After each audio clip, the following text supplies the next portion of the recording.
বন্যায় ভর্তি হয়ে যায়, জলে ডুবানো অবস্থা থাকে। নির্মলচর আখরিগঞ্জ পঞ্চায়েত, ওই এলাকায় আমারও আগে বাড়ি ছিল। বর্তমানে আমি শরণপুর বিএড কলেজের সামনে আমার বাড়ি। তো ওনাকে আমি দেখেছি ফেসবুকে লুঙ্গি পরিধান করে নৌকাতে পাড়ি দিয়েছে, লুঙ্গি পরিধান করে নৌকাতে পাড়ি দিয়েছে। এই শব্দে তারা বোঝাতে চাইছে যে কতটা জনপ্রিয়, কাছের মানুষ, জনগণের মানুষ সেই হতে পারে যে জনগণের কথা মনে মনে ভেবে রাস্তায় বের হয়ে যায়। এই কাজ আমাদের মাননীয় বিধায়ক সাহেবকে আমরা দেখেছি। আমাদের এই অঞ্চলে, আমাদের এই ব্লকে নবনির্বাচিত সভাপতি হয়েছে গোলাম সেদিয়া রহমান সাহেব উর্ফে দোলাল। তো সকলে আছেন একগুচ্ছ, আজকের মনে হচ্ছে চাঁদের হাট বসে গেছে। সকলকে শ্রদ্ধা জ্ঞাপন করে দু চারটা কথা আপনাদেরকে আমি বলবো, বেশি কথা নই।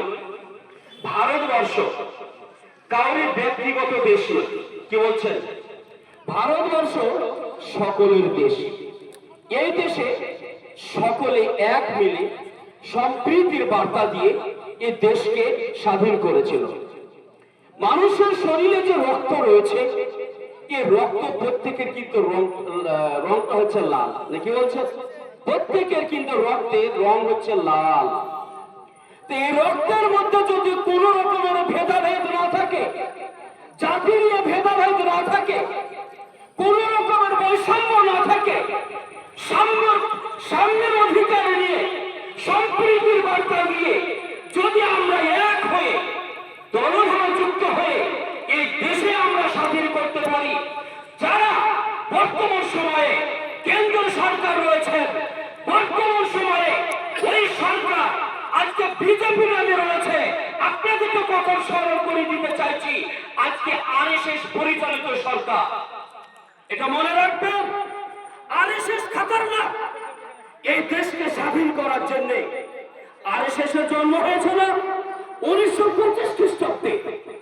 তৎকালীন এই দেশকে স্বাধীন করার জন্য কোন একজন আরএসএস এর ব্যক্তিও এই রাষ্ট্রকে স্বাধীন করার জন্য রক্ত ঝরায়নি। তাই আজকে তারা আজকে জাতি কষ্ট দিবে না তো কি দিবে? সম্প্রীতি তারা বুঝে না, সম্প্রীতির বাতাবরণ তারা জানে না। জানলেও তারা মানুষকে রাস্তাতে, ঘাটে বাটে কোন জায়গায় হত্যা করতো না। আজকে জান থেকে মেরে দেওয়া হচ্ছে।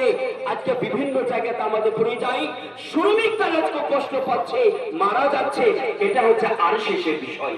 তার জন্য বলছি, বাংলাকে বাঁচাতে হলে, বাংলার ঐক্যবদ্ধ রাখতে হলে, বাংলার যদি আমরা চাই পুনরায় আবার সকলে রাস্তাঘাটে যেভাবে চলতে হয়, কিবা রাত্রি, কিবা দিন, কিবা রাত 12টা, কিবা রাত সন্ধ্যাবেলায়, কোনো ভয় ভীতি নাই, কোনো ভয় নাই। আমরা বিগত দিনের কথা জানি, রাস্তায় কোন মানুষ মন খুলে, মন খোলসা করে রাস্তাঘাটে হাঁটতে পারেনি। এটা আমরা কেউ ভুলে যাইনি। এই সরকার যে এসেছে, এই সরকার আমাদের জানা দিয়ে আছে যে আমরা রাস্তায় স্বাধীনভাবে হাঁটতে শিখেছি। এই জন্য রাজনীতির প্ল্যাটফর্ম আলাদা। আমাদের জান, আমাদের মন, আমাদের আত্মবিশ্বাস, আমাদের সম্মান বাঁচাতে হবে। তার অধিকারে সামনে 26 সালে ভোট আসছে, এটাকে ভেবে আমরা ভোট দেব ইনশাআল্লাহ।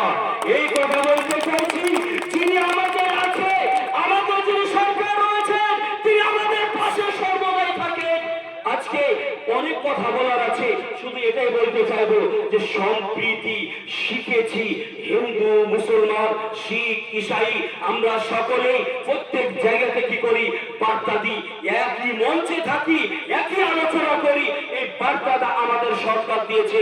ওই বার্তা যদি আমরা টিকাতে চাই, এই ভাবনা আপনার আমার, সকলে ভালো থাকবেন, সুস্থ থাকবেন। আল্লাহ হাফেজ। ধন্যবাদ মুফতি সাহেবকে। আগামী দিনে চেষ্টা করব চলার। যাই হোক।